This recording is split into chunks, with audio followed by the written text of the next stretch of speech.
Hello everyone. आज की इस वीडियो में मैं आपके साथ शेयर करूंगी स्टेप इन साइकिल्स पर अपना नोट्स, जिसे हिंदी में कोशिका चक्र के चरण कहा जाता है। और ये टॉपिक बायोलॉजी लाइफ साइंस के लिए काफ़ी इम्पोर्टेंट है। आपके CSR नेट के लिए, आपके MSc BSc सभी स्टूडेंट के लिए ये टॉपिक और ये नोट्स काफ़ी बेस्ट होंगे। चलिए देखते हैं कि इस नोट्स में क्या क्या कवर किया गया है, इनके हाइलाइट्स क्या क्या हैं। इंट्रोडक्शंस में जो सेल साइकिल के बारे में बताया गया है एंड सेल साइकिल्स के शॉर्ट डेफिनेशंस के साथ, ये क्लियर एक्सप्लेनेशंस के साथ ये रेडी किया गया है नोट्स। सरल शब्दों में सेल साइकिल के बारे में बताया गया है कि growth plus DNA synthesis plus division is called cell cycle. यहाँ पे डेफिनेशंस दिया गया है, परिभाषा, जो कि सिंपल वर्ड्स में लिखा गया है कि कोशिका चक्र या सेल साइकिल वह क्रमबद्ध प्रक्रिया है जिसमें एक कोशिका अपने जन्म जिसे या फिर फॉर्मेशन से लेकर अगले विभाजन तक जाती है, जिसे सेल साइकिल के बारे में ये शॉर्ट सा डेफिनेशंस हैं। नोट्स में इंक्लूड किया गया है डिस्कवरी, इसकी खोज किसने की थी, तो सबसे पहले इसकी अवधारणा कौन से वैज्ञानिक ने दिया था। एंड बताया गया कि सेल साइकिल को दो अवस्थाओं में बांटा गया है। यहाँ पे इंटरफेस एंड ब्रेक फेस, जिसे मध्यावस्था और विभाजन अवस्था, दो यहाँ पे अवस्थाएं हैं, इस पे बांटा गया है। आगे इसका एक्सप्लेन भी किया गया है। ये नोट्स आपके सभी एग्ज़ाम के लिए काफ़ी बेस्ट होगा। आपके कॉम्पिटिशन्स एग्ज़ाम के लिए, MCQ बेस्ड क्वेश्चंस के लिए बहुत ही अच्छा है। फिर हम देखेंगे main stage of cell cycle, कौन कौन सा मेन स्टेज है। तो दो बड़े भाग होते हैं, एक होता है इंटरफेस और एक होता है माइटोटिक फेस। इंटरफेस के बारे में यहाँ पे एक्सप्लेन है, छोटा शॉर्ट टाइप से। यहाँ पे फिर इसके इंटरफेस को 3 चरण में बांटा गया है, उपचरणों में। G1 फेस है, S फेज और G2 फेज। सेकेंड आता है M फेज, जिसे माइटोटिक फेज या डिविजन्स फेज कहा जाता है। इसके बारे में छोटा शॉर्ट रूल्स में इसके बारे में शॉर्ट टाइप से बताया गया है।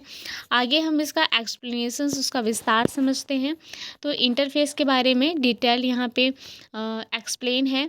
उसके बाद इसका जो फेसेस, 3 फेज जो दिए गए हैं उनका भी है। G1 फेज, जिसे गैप 1 फेज भी कहा जाता है या ग्रोथ फेज फर्स्ट भी कहा जाता है, इसके बारे में एक्सप्लेन है उसके फंक्शंस के साथ। फिर नीचे आता है B एस फेज, जिसे सिंथेसिस फेज कहा जाता है, और इसके जो फंक्शंस हैं इसके की पॉइंट के साथ यहाँ पे एक्सप्लेन किया गया है। फिर थर्ड जो आता है G2 फेज, जिसे गैप 2 फेज कहा जाता है या फिर ग्रोथ फेज 2 कहा जाता है, या ग्रोथ फेज सेकेंड जब आप कहते हैं। ये फेज़ जो है DNA रेप्लिकेशंस के बाद आता है। इसमें कोशिका M फेज में जाने की तैयारी करती है। यहाँ पे मुख्य जिसके फंक्शंस हैं और इसके जो चेक पॉइंट्स हैं, इसके बारे में एक्सप्लेन है। नोट्स काफ़ी सिंपल लैंग्वेज में है, हिंदी प्लस इंग्लिश में, तो आपको पढ़ने या याद रखने में कोई तकलीफ़ नहीं होगा। आता है M फेज, जिसे माइटोटिक फेज कहा जाता है या फिर विभाजन अवस्था जिसे कहते हैं। यहाँ पे बताया गया है कि यह फेस इंटरफेस के बाद आता है और इसमें से सेल डिवाइड होता है, ये बताया गया है। यहाँ पे 2 उपचरण होते हैं, एक होता है कैरियोकाइनेसिस, एक होता है साइटोकाइनेसिस। यहाँ इसके भी एक्सप्लेन किया गया है, इसको भी एक्सप्लेन किया गया है। कैरियोकाइनेसिस जो न्यूक्लियर डिविजन्स होता है। नाभिकीय विभाजन को 4 अवस्थाओं में बांटा गया है कि प्रोफेस में क्रोमेटिन संकुचित होकर क्रोमोसोम बनता है और स्पाइंडल बनते हैं और न्यूक्लियर मेम्ब्रेन गायब होता है। मेटाफेज में क्या होता है, क्रोमोसोम सेल्स के बीच में एक इक्वेटोरियल प्लेट पंक्तिबद्ध होते हैं, ठीक है। फिर एनाफेज में सिस्टर क्रोमेटिड्स अलग होकर पोल्स की ओर जाते हैं। और फिर टीलोफेज में जो क्रोमेटिड्स हैं वो फिर से क्रोमेटिन में बदल जाते हैं। नॉर्मल तरीके से भी पढ़ें तो आपको ये समझ में आ जाएगा। फिर आता है B साइटोकाइनेसिस। साइटोकाइनेसिस जिसे साइटोप्लाज्मिक डिविजन्स कहते हैं। यहाँ पे न्यूक्लियस के विभाजन के बाद साइटोप्लाज्म 2 बराबर भागों में बढ़ जाता है और जो परिणाम स्वरूप 2 नई डॉटर सेल्स बनती हैं। यहाँ पे इसके रिजल्ट भी बताए गए हैं कि पेरेंट सेल से 2 समान डॉटर सेल्स, जिनका जो DNA and chromosome number parent के समान होता है। फिर आता है G0 फेज। यहाँ पे रेस्टिंग फेज जिसे कहा जाता है और हिंदी में विश्रामावस्था।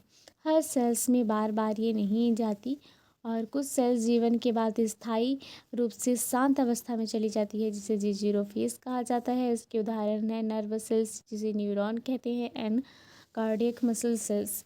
ये सेल्स डिवाइड नहीं करती बट जो मेटाबॉलिकली एक्टिव रहती हैं। फिर नीचे दिया गया है 4 सेल साइकिल ड्यूरेशन, यानी कि यहाँ पे कोशिका चक्र की अवधि क्या होती है, इसके बारे में टेबल फॉर्म में बताया गया है। मोस्ट इम्पॉर्टेंट है, यहाँ पे एमसीक्यू बेस्ड क्वेश्चंस यहाँ पे बनते हैं। फिर आता है check point in cell cycle, नियंत्रण बिंदु। इसके बारे में यहाँ पे बताया गया है, उसके स्थान कहाँ पाए जाते हैं, इसका कार्य क्या है। ये नोट्स आपके लिए काफ़ी इजी हैं और एग्ज़ाम ओरिएंटेड हैं, तो आपके लिए कम टाइम भी हो तो आप तैयारी अच्छे से कर सकते हैं। मॉलिक्यूलर कंट्रोल साइक्लिन एंड सीडीकेएस, यहाँ पे सेल साइकिल की गति को नियंत्रित करने वाले प्रमुख जो मॉलिक्यूल्स हैं वो आते हैं। इसके फेसेस, इसके साइक्लिन, सीडीके कौन से हैं और इसके फंक्शंस क्या हैं, ये सारा चीज़ यहाँ पे इसमें लिखा गया है। नेक्स्ट सेशन है अनकंट्रोल्ड सेल साइकिल। अगर चेक पॉइंट्स या साइक्लिन सीडीके सिस्टम फेल हो जाएं तो सेल्स क्या होंगे, लगातार डिवाइड करते रहेंगे और अनकंट्रोल इनका जो ग्रोथ होगा, जिससे कैंसर होता है। इसलिए सेल साइकिल का नियंत्रण या रेगुलेशन जीवन के लिए बहुत आवश्यक है। नेक्स्ट समरी टेबल है step of the cell cycle. इसका समरी में यहाँ पे बताया गया है, इसके शॉर्ट क्विक रिविजन्स है आपका। जब आप इसको पढ़ेंगे तो आपको सारा चीज़ रिवाइज होगा।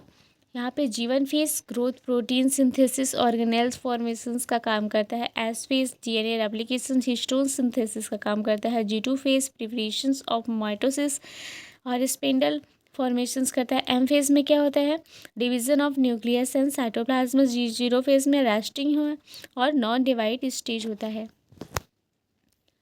फिर आता है लास्ट है कंक्लूजन्स में सेल साइकिल एक अत्यंत महत्वपूर्ण और सुव्यवस्थित प्रक्रिया है जो सुनिश्चित करती है कि कोशिकाएं सही समय पर विभाजित हों, डीएनए ठीक से रेप्लिकेट हो और शरीर की वृद्धि और स्थिरता बनी रहे। आपको कंप्लीट नोट्स चाहिए तो प्लीज़ कमेंट करें या फिर डिस्क्रिप्शन में जो टेलीग्राम का लिंक दिया गया है आप उससे डाउनलोड कर सकते हैं। यहाँ पे आपको लाइफ साइंस से रिलेटेड सारे कंप्लीट नोट्स मिलेंगे, तो प्लीज़ आप चैनल को सब्सक्राइब कर लीजिए, लाइक कर लीजिए, ताकि मैं आपको सही समय पर इम्पॉर्टेंट टॉपिक के नोट्स आपसे शेयर करती रहूं। And thank you so much for watching.